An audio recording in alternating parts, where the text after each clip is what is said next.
Magic Emperor Chapter 879.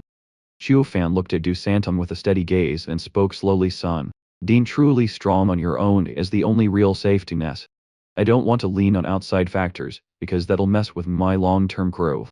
So, for the past 2 years, I've stuck with the true essence art, even if it meant letting my cultivation level slip. Du Santum looked annoyed since he didn't quite catch the meaning behind those words. Zhuo Fan gave a small smile, his gaze turning peaceful as he gently explained the true essence art is actually a way to train the mind, not just a trick to hide my power and fool enemies like everyone thinks. In reality, it helps a cultivator return to their true nature and stay calm through any crisis. Without this technique over the last 2 years, my mental state would likely have been completely trash. The line between good and evil is razor thin, and I'm afraid I would be fallen into the demonic path long ago with no way out. The fact that I could smoothly reach the 5th layer of the ethereal stage is thanks to the true essence art keeping my head straight. Elder Yuan really is a teacher I deeply respect. Du Santum stared at his father for a long time and noticed the worry etched on his face. The boy realized his dad was reminiscing about old friends, so he didn't want to bother him further. However, a moment later, he grabbed the longevity lock around his neck and complained, "Why do you make me wear this lock? It makes me look like such a baby." "But you are still a kid, aren't you?" Zhuo Fan teased, gently pinching the boy's cheek. "Young San, every parent wants their child to be safe and healthy, and this lock holds all my love for you, so make sure you always wear it."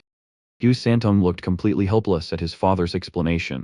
"Dad, I've been alive for over 300 years, so why do you still treat me like a 3-year-old? Besides, I know the real reason for this lock is to hide my power. I'm a 6th layer ethereal stage expert, but when I wear this, everyone thinks I am just some normal kid and messes with me, which is super annoying. If you hadn't stopped me, I would have dealt with them a long time ago.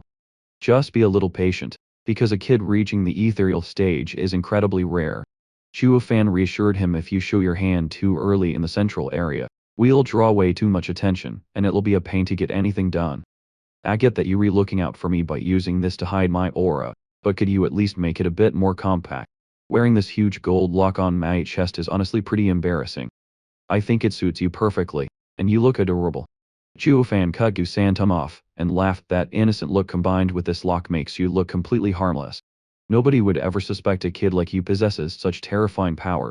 This is the best way to catch enemies off guard, letting you take them down with a single surprise strike."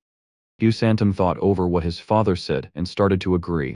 "That makes sense. You've always got everything calculated. So when are we going up against that guy? I'm hoping we won't have to face him head-on." Zhuo Fan looked toward the city center with a serious expression. "That's Shunguan Feiyan, the top expert of the East area, and one of the 9 sword canes of the central area, so it's best if we just stay out of his way." Zhuo Fan's gaze grew more pensive as he thought about the upcoming plan. According to the map from the Dragon Clan, a crucial sealing point might be located right inside Cane Feiyan's manor. Zhuo Fan thought to himself that sneaking into a place packed with experts like Shunguan Feiyan's manor without getting caught would be a massive challenge. He opened his eyes, his brows furrowed with worry. Du Santum sighed and said, "If that place is really that dangerous, we might just have to use the Dragon Breath Pill to handle things if the worst comes to worst. The Dragon Breath Pill is the absolute last resort, and I don't want to use it unless it's strictly necessary." Zhuo Fan thought for a moment and then asked Young San, "Did you notice that the security checks at the city gate today were way stricter than anywhere else we've been?" Du Santum thought about it for a second and wondered if it was just because this is a major metropolis in the central area. "There's definitely more to it than that." Zhuo Fan explained that the central area is usually so confident in its own power that they rarely create such a tense atmosphere. The current state of Feiyan City shows that something serious must have happened to make Shunguan Feiyan this worried. Du Santum shrugged, figuring this had nothing to do with them, and only made sneaking in that much harder. Zhuo Fan gave a knowing smile, and suggested this might actually be a good opportunity. "We might not know which faction is threatening him yet, but we can definitely use this chaos to reach our own goals." "You're so smart, Dad. I totally get what you mean. So, what's our next move?" Zhuo Fan casually replied with a mysterious smile. "We need to find a steady place to stay so we can keep an eye on the situation, since we might be here for a while." After that, Zhuo Fan headed toward the busiest part of the city. Du Santum quickly ran to catch up with his father. 6 hours later, they stopped in front of a large house that looked like it hadn't been lived in for a while. A man with a powerful aura suddenly appeared and approached them, Sure, this is one of the best houses in the entire city. I'm only selling it because I'm really short on cash right now. Hugh Santum was surprised to see a profound heaven expert working as a real estate agent. He realized that in the central area, people with that kind of strength were still very common and nothing special. This really showed the massive gap in power levels between the central area and everywhere else. Zhuo Fan checked out the house and asked straight up about the price.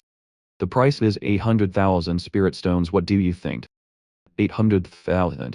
Zhuo Fan frowned, thinking the price was way too high for what it was. He compared it to prices in the West area, where a similar house would cost significantly less. He figured that spending that much money on a house instead of cultivation was a pretty bad call. The man looked like he disagreed, and explained that the value of a cultivator in the central area is very different. If you don't have overwhelming power, cultivators around here don't really have any status. He mentioned that while he'd be respected elsewhere, here he was just an average guy. So why do you still choose to stay here? I don't really have a choice since my abilities are limited. The man sighed and explained that he came here to serve his master. One master used to be a high-ranking guard with quite a reputation in the prince's manor.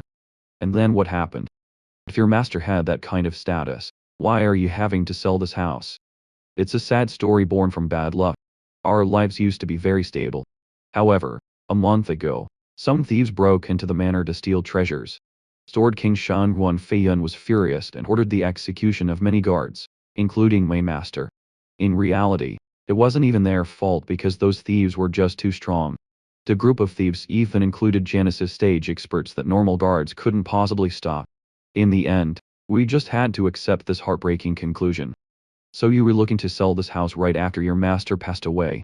Everything was playing out exactly as Zhuo Fan had guessed regarding why the city's security had been tightened. Perhaps those thieves hadn't achieved their goal yet and were just waiting for their next chance. The head of security suggested that the treasure was still safe inside the manor.